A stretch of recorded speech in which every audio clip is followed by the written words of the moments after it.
So we begin in the Middle East this morning, where Israel has confirmed its forces have killed the alleged mastermind of Hamas's October 7th attacks, Yahya Sinwar. Now, his death marks a major development in the war in the Middle East, with Israeli Prime Minister Benjamin Netanyahu calling this the beginning of the end. Speaking moments ago in Berlin, President Biden said there could now be a better future for Gaza without Hamas, while Vice President Kamala Harris said it presents an opportunity to end the war. Now, despite his death, the IDF is continuing its operations both in Gaza and Lebanon. And this morning, Hezbollah has fired more projectiles into northern Israel. Let's bring in CBS News reporter Haley Ott, who is following all of these threads for us from Tel Aviv. Haley, what more are we learning about the operation to kill Sinwar? Good morning. We're getting some new details from the Israeli military on that operation which killed Hamas leader Yahya Sinwar, including a drone video released by the IDF. So we're hearing that it was part of a routine patrol in southern Gaza, that this patrol didn't have any specific intelligence about Sinwar's location. They weren't specifically pursuing him.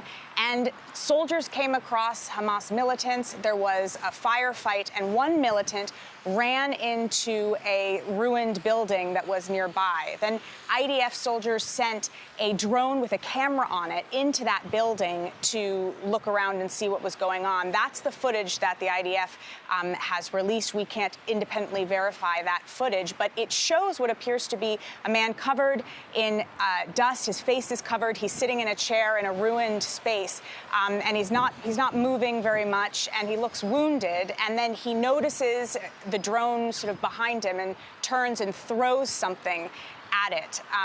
Shortly after that, Israeli forces fired on that building. It collapsed, and Sinwar, who they say is the man pictured in that drone video, was killed. I saw there were celebrations across Israel. What else, what other types of reaction have you seen there to this development?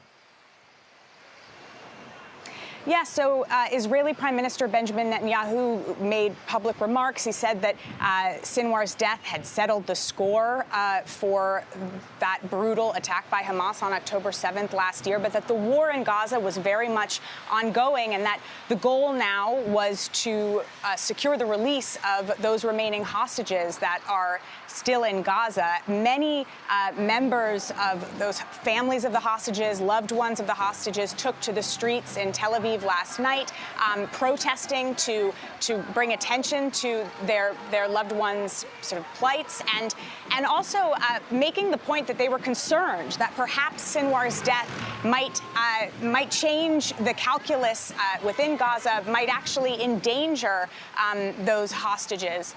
We're also hearing this morning from a Hamas official who says that Sinwar is a leader of a movement, and that while the movement is sad that that leader has been killed, it will continue on. That echoes reporting from our colleague, reporter and producer Marwan Al-Ghul in Gaza, who spoke to people who said that even though Sinwar has been killed, his mission lives on beyond him.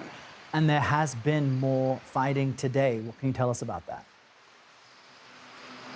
Yes, all of this has taken place against the backdrop of continued fighting. Actually, this morning, there were 3 gunmen who entered Israeli territory via Jordan. That's a location that we haven't seen fighting up until this point. 2 of them were killed, according to the IDF, but they're in pursuit of one who potentially got away. That is currently ongoing.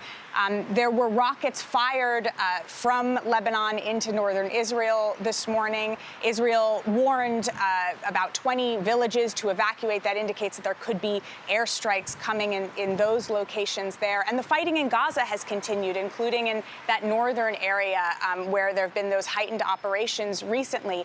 Humanitarian officials have said now that the situation in Gaza in terms of aid and access to sort of basic necessities has become so dire, it's like a trickle, and people there are running out of basically everything they would need to survive.